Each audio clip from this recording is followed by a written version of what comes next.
Eh bien, bonjour, je suis Patrick Blanchon, artiste peintre à Péage de Roussillon, et aujourd'hui je vais te parler.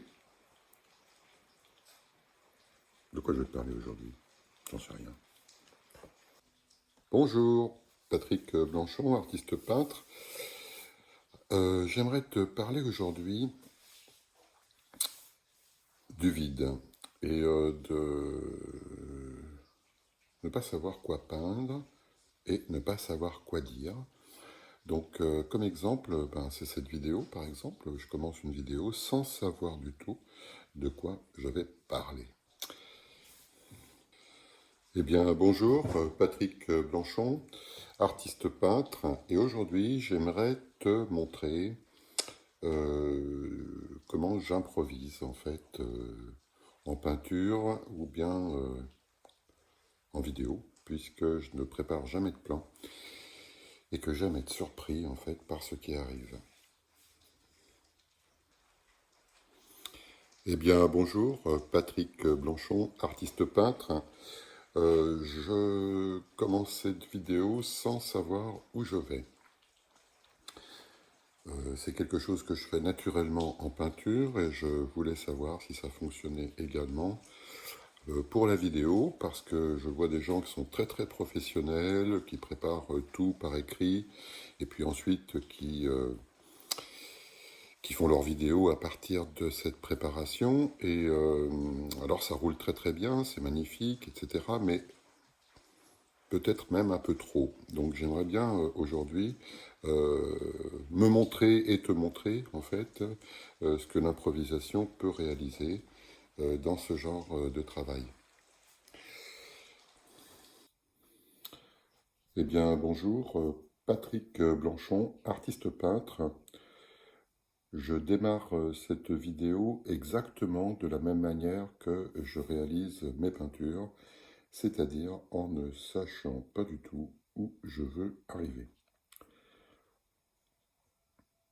Alors c'est une phrase qui revient souvent en fait dans mes cours, c'est-à-dire que je propose en fait des thèmes.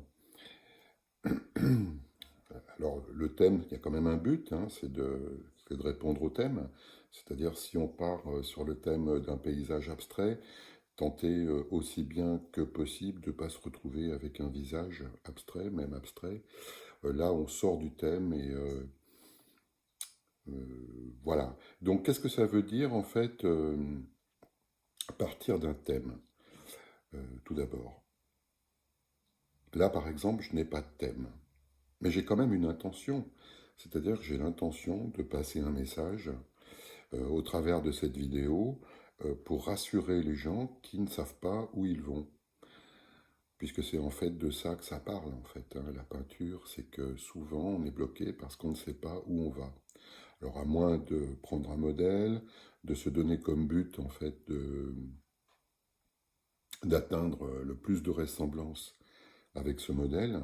Et à ce moment-là, on a une sorte de guide, des points de repère, et puis on peut avancer sans trop s'égarer. En revanche, si on part avec la toile blanche, si on n'a pas de modèle, si on n'a pas fait de texte préalable pour préparer une vidéo, eh bien on risque de tourner un petit peu en rond, à la manière des derviches tourneurs, si on veut. Alors pour moi, tourner en rond, ce n'est pas péjoratif. Hein. Tourner en rond, c'est utiliser à la fois la force centrifuge et la force centripète, qui sont les deux forces en fait qui gouvernent un petit peu l'univers avec l'histoire de la gravité, etc., de la pesanteur. Enfin, moi je suis pas scientifique, mais c'est quand même des forces qu'on peut observer dans la nature. La force centrifuge, je ne sais jamais dans quel sens l'une fonctionne par rapport à l'autre, mais c'est comme concave et convexe. Vous voyez, c'est à peu près la même relation dans la confusion. On sait qu'il y a deux forces, mais on serait bien en peine de les identifier automatiquement si on n'a pas fait des études de physique assez poussées. Enfin bref, il y a deux forces, centrifuge et centripète. Alors quand on réalise une toile, on les sent ces forces, ces deux forces. Soit on s'en va vers les bords du tableau, soit on est plutôt on est plutôt tenté de se rassembler au centre du tableau et d'éviter les bords. Alors, la- les artistes en général pallient ce problème en, en invoquant la composition. Donc la composition, ça nous permet, en fin de compte, d'organiser un espace, de se rassurer avec cette organisation, et ensuite de peindre en conformité avec cet espace. Ça marche bien quand il n'y a pas de... Il n'y a pas de... Il n'y a pas de quoi. Ça marche bien quand il n'y a pas de quoi. Ça marche bien quand on a l'illusion d'aller vers un but, je dirais. Les peintres de la Renaissance, par exemple, il n'y avait pas d'appareil photographique, donc leur intention, si je puis dire, c'était de se diriger vers une ressemblance, vers quelque chose de vraisemblable, plus que vraisemblable d'ailleurs, peut-être une photographie du réel, avec une conception du réel qui appartenait à l'époque et qui a beaucoup changé depuis tous les travaux sur la mécanique quantique, sur l'infiniment petit, l'infiniment grand. Le réel devient un petit peu distordu à notre époque, et cependant, nous sommes toujours gouvernés par ces idées, en peinture notamment, de vraisemblance et puis de ressemblance.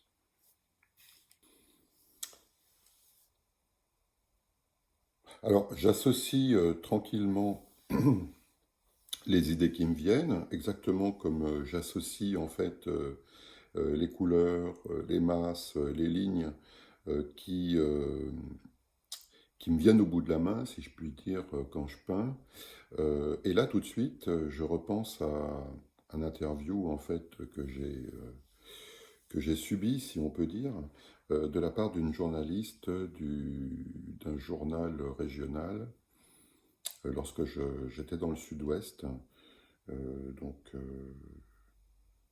voilà. Donc cette journaliste, en fait, elle m'a attaqué, enfin attaqué c'est un grand mot, mais elle m'a poussé un petit peu dans mes retranchements par un certain nombre de questions assez agressives, que moi j'ai considérées comme étant assez agressives. J'ai pas l'habitude en fait d'être en porte-à-faux comme ça dans des interviews. D'ailleurs, je fais pas des interviews tous les jours.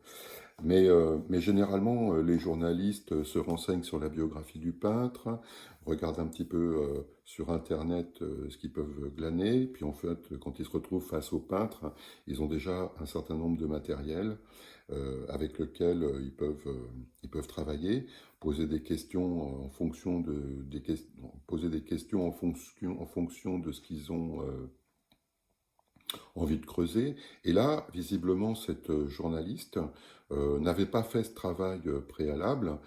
Bon, il y avait une urgence en même temps, elle remplaçait quelqu'un d'autre. Je ne remets pas en question son professionnalisme dans ce que je dis, hein. Mais je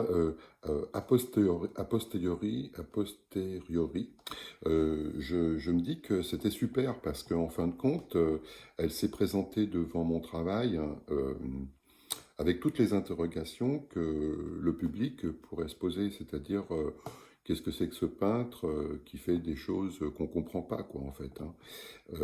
Alors, évidemment, la boîte abstraction est confortable, on peut tout mettre dedans, et puis, une fois qu'on a dit c'est de l'abstraction, ça donne une étiquette, en fait, au travail, et puis on est entre guillemets rassuré, voilà, c'est un peintre qui fait de l'abstraction. Et j'ai eu du mal un petit peu, moi, à faire passer en fait mon message, elle était vraiment, mais c'est son boulot, elle collait vraiment à l'esprit de son audience. C'est-à-dire, elle se plaçait un petit peu comme à la place de Monsieur Tout-le-Monde, et puis elle posait des questions comme n'importe qui aurait pu me poser des questions dans cette exposition s'il avait osé. Donc, on a parlé d'un tas de choses. Moi, ça m'a obligé d'aller chercher dans tout mon contenu que j'ai toujours en tête mes leitmotivs. Et puis, et finalement, je me suis retrouvé en porte-à-faux, en déséquilibre, et j'ai trouvé que ce moment était vraiment très intéressant. Alors pourquoi je parle de ça? C'est parce qu'en fait, en réalisant une vidéo en direct, on éprouve un petit peu les mêmes choses, hein, si on ne prépare pas son travail avant, et, euh, et on doit lutter un petit peu contre, enfin, on doit lutter contre le doute, contre la certitude également, et trouver un passage entre les deux, de manière à ne pas imposer non plus sa pensée de trop, mais quand même faire passer le message.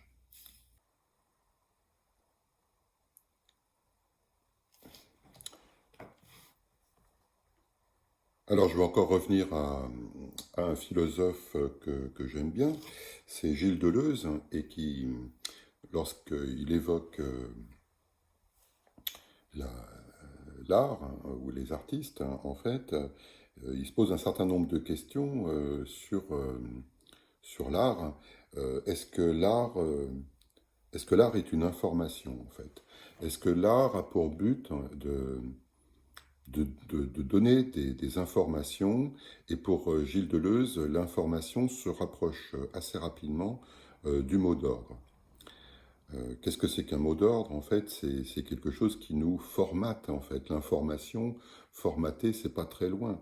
Et, euh, et dans cette époque dans laquelle nous vivons, euh, il y a quelque chose de très paradoxal, c'est-à-dire que le réel a explosé. On pensait que les choses étaient stables jusqu'à une certaine époque. On s'est tapé 2 guerres mondiales quand même, qui ont laissé quand même des traces indélébiles dans notre inconscient, je pense, hein. Et puis, avec toutes les horreurs, en plus, avec les médias maintenant, toutes les horreurs qui sont diffusées journellement, journalement, enfin tous les jours, quoi.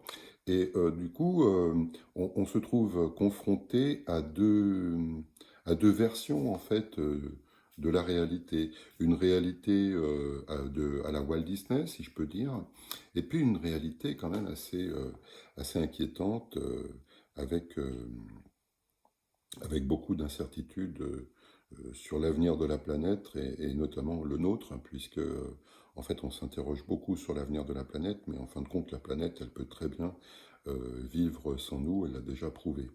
Donc euh, la notion de résistance dont parle Gilles Deleuze, en fait, c'est la seule chose que peut lorsqu'il en parle à l'université de Vincennes, je pense que c'était dans les années 70, donc il y avait aussi cette époque de bouleversement d'un ordre établi qui fait qu'on se questionnait sur à peu près tout. Il n'y avait pas il n'y avait pas de zone véritablement qui était restée, qui resterait vierge à ce moment-là. On remet tout en question. Et je trouve que c'est intéressant, cette remise en question des années 70, euh, portée par ce vent de liberté. Alors après, on peut dire que ça a créé des ravages inouïs par la suite, mais pourquoi ça a créé des ravages en fin de compte? C'est parce que la société, elle a besoin de se stabiliser durant un temps assez long pour pouvoir apporter une idée de paix aux gens, et que le capitalisme, soyons clairs, puisse produire et faire des profits tranquillement. Bon, j'exagère un peu volontairement, mais c'est pas loin de ma pensée profonde. On pourrait faire tellement de choses intéressantes sans cette notion de profit que parfois ça me met en colère, et j'explose, hein, et je le dis, voilà. Donc, donc, qu'est-ce que c'est que la peinture aujourd'hui, ou l'art en général? Euh, si on sort de l'idée de la décoration, c'est-à-dire si on sort de l'idée du beau et d'afficher ça sur un mur chez soi, et, euh, et d'avoir une sorte de miroir narcissique qui nous permettrait en fait de valider un mode d'existence, en fait. Voilà. Donc, qu'est-ce que c'est que l'art aujourd'hui? Il se pourrait bien que l'art ne soit plus qu'une résistance. Je ne sais plus qui a dit, mais l'art est un combat politique. Je crois que c'est vrai. On peut tourner les choses comme on veut, mais ne serait-ce que faire un paysage. Si vous faites un paysage à la manière classique, vous, vous délivrez une information sur vous-même, euh, comme quoi vous vous attachez à des valeurs classiques. Vous les validez, ces valeurs. C'est un peu comme les gens qui s'abstiennent de voter. Quand on ne vote pas, euh, eh bien on ne s'exprime pas. On laisse les autres s'exprimer à notre place. Donc, cette notion de résistance, elle est là depuis toujours dans ma tête. Hein. Ça remonte à l'enfance, où je ne comprenais pas tout un tas de choses. C'est-à-dire, principalement, la notion d'ordre. Pourquoi est-ce que cet ordre-là, qui est décrété par un groupe de personnes, serait meilleur que mon ordre à moi, par exemple? Alors, quand on est gamin, c'est compliqué d'affirmer un ordre. Le mot affirmer est très important. Euh, on n'a pas les moyens d'affirmer quelque chose quand on est gamin. Après, on peut se poser des questions par rapport à l'ordre en général, et puis essayer de revenir un petit peu à soi en se disant, oui, mais moi, si j'ai 500 livres, par exemple, à ranger, comment je vais les ranger? Est-ce que je vais les ranger par ordre alphabétique? Est-ce que je vais les ranger par couleur de tranche? Voilà. Est-ce que je vais les ranger par thème? On a plein de manières de ranger les choses, y compris une manière désordonnée. Une manière désordonnée, c'est pas forcément chaotique, c'est pas forcément une perdition. Euh, le cerveau humain a des possibilités qu'on ignore encore sur ces notions d'ordre et de désordre. Moi, je sais par exemple que j'ai besoin d'un certain désordre pour pouvoir créer. Si je range trop bien mon atelier, je vais être bloqué au bout d'un moment. Je vais avoir l'impression de travailler dans une clinique aseptisée et, et cette notion d'ordre est oppressive, est oppressante. Voilà.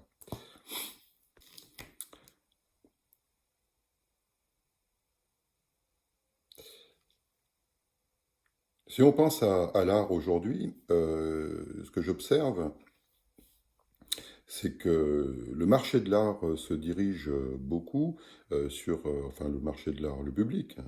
Le public a une demande en ce qui concerne l'art brut hein, et l'art singulier, parce que justement il offre de nouvelles perceptions de ce qu'on appelle la réalité. C'est-à-dire que ce sont de nouveaux points de vue. Alors quand on pense à l'art brut, c'est souvent des gens qui sont, entre guillemets, défavorisés, qui n'ont pas fait d'études, qui sont atteints de maladies dites psychiatriques. Euh, et je pense que c'est très très enrichissant de regarder le travail qu'ils effectuent parce que finalement, ils nous offrent des choses qui ne sont pas formatées. C'est-à-dire que ce ne sont pas des produits de consommation qu'ils accrochent au mur.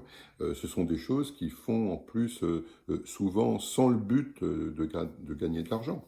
Bon, alors maintenant, certains ont trouvé un filon et savent que ça rapporte, donc ils peuvent aussi se débrouiller à gagner leur vie ainsi, mais je veux dire, ce besoin d'expression avec d'autres canons, d'autres critères, etc., euh, qui a démarré après la Seconde Guerre mondiale, en fait, je pense que ça n'a pas démarré pour rien. C'est-à-dire qu'à un moment donné, on ne pouvait plus croire, en fait, à tout ce qu'on avait cru auparavant. C'était quelque chose d'impossible pour un certain nombre de personnes, et les artistes notamment. Alors, on, on place souvent l'artiste dans une catégorie, enfin peut-être moins maintenant parce que comme il y a beaucoup de concurrence, il y a une professionnalisation de l'artiste qui s'est mise en place.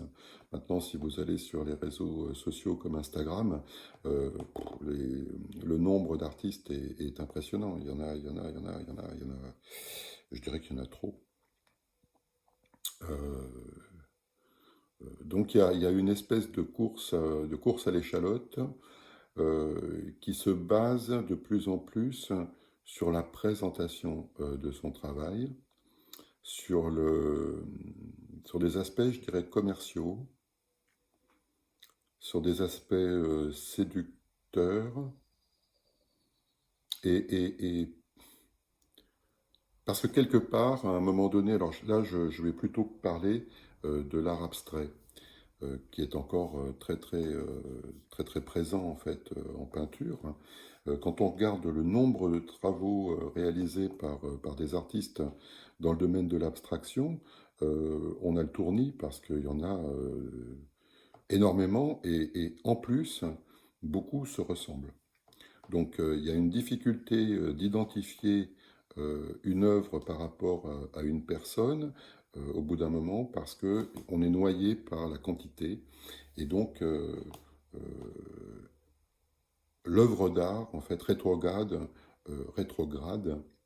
au niveau du produit de consommation qu'on pourrait bientôt trouver sur un supermarché, dans un supermarché. D'ailleurs, les réseaux sociaux sont un peu des supermarchés de l'art maintenant, quoi. Euh,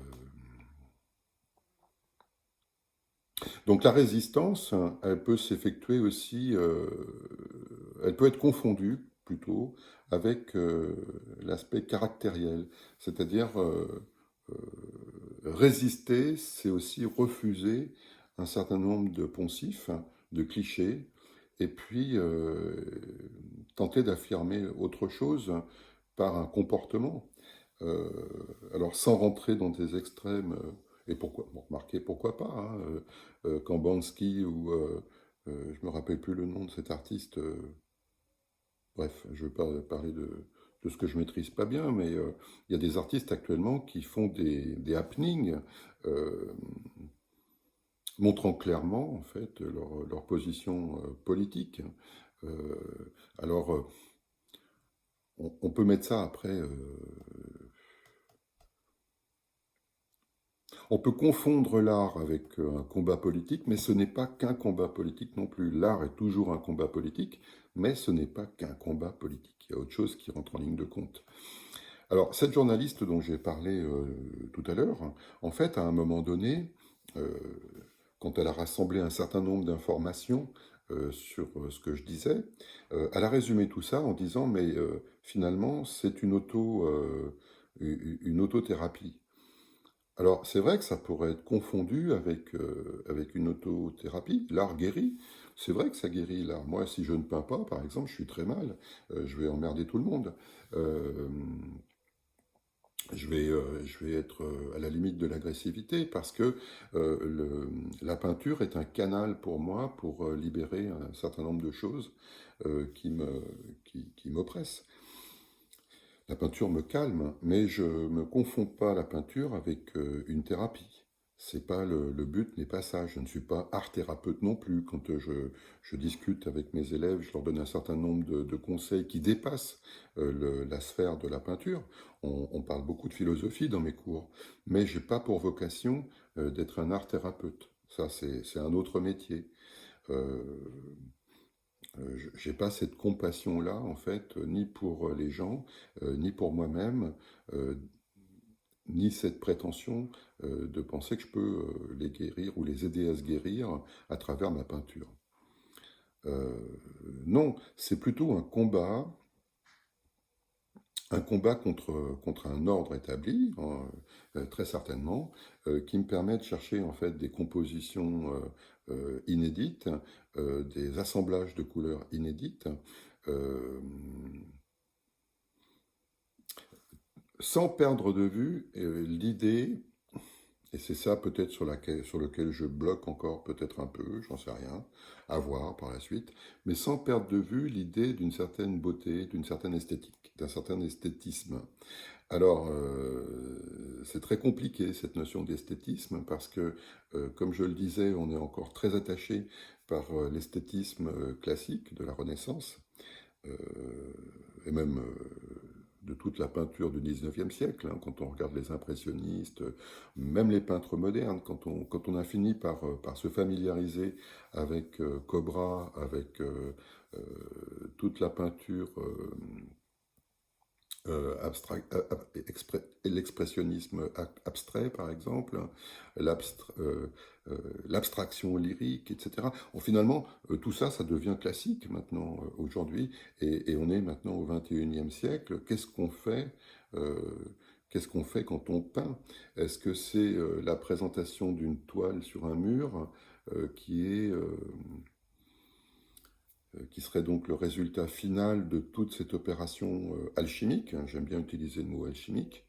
Euh, Si on laisse ça tel quel, il y a toujours le risque en fait que les gens s'approprient ce travail pour vite se hâter de le mettre dans une case, c'est-à-dire la case abstraction, la case euh, brute, la case singulier, la case je ne sais quoi. Il y a toujours une case de toute manière où il faut placer les choses.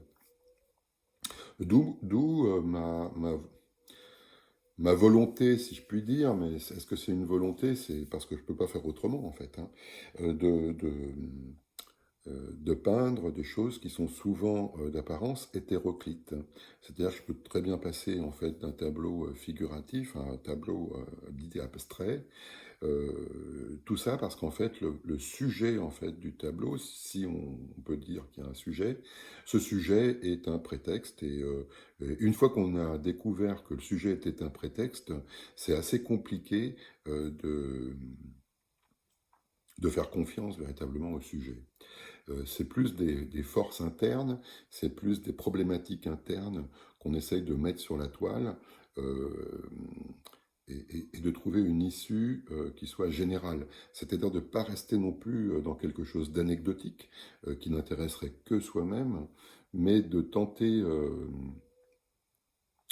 l'aventure de l'universel. Alors ça paraît pédant, présomptueux, vaniteux, mais c'est quand même le but que je me donne, de trouver des nouvelles formes d'équilibre, des nouvelles formes d'organisation, euh, dans le domaine de la peinture. Voilà. Alors,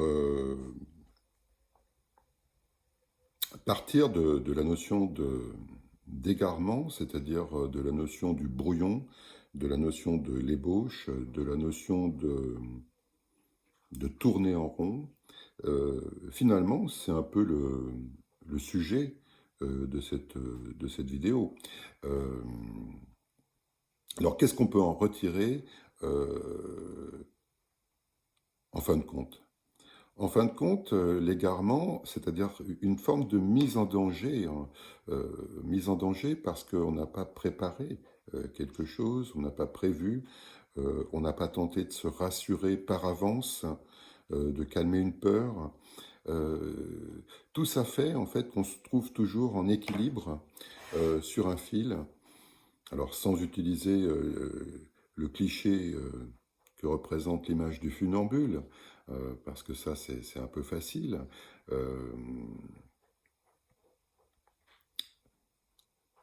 voilà, ce qui m'intéresse, il y a une forme de mise en danger, qui n'est pas mortelle, hein, mais une mise en danger qui permet en fait de naviguer. Voilà, c'est une navigation entre les choses établies et les choses qu'on pourrait établir différemment. Voilà un petit peu comment j'imagine mon travail et comment je réalise cette vidéo. C'est la même chose en fin de compte.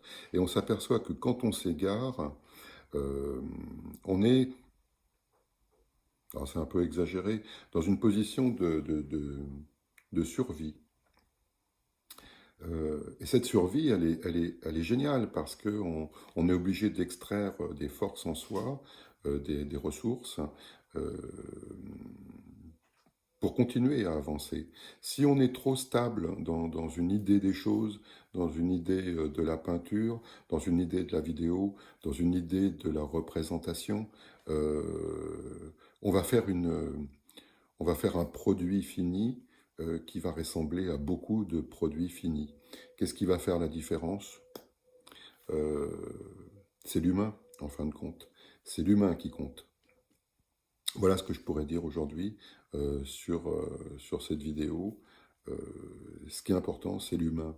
Et je pense que on traverse une période où le mensonge est à tous les coins est à tous les coins de rue. C'est-à-dire la notion de superficialité, la notion de vite réglé, la notion d'omission. Tout ça participe à l'élaboration d'un énorme mensonge où l'art est aussi, enfin l'art participe à ce mensonge quelque part. Euh, par cette obsession en fait de ranger dans une case à la fois l'art et les artistes.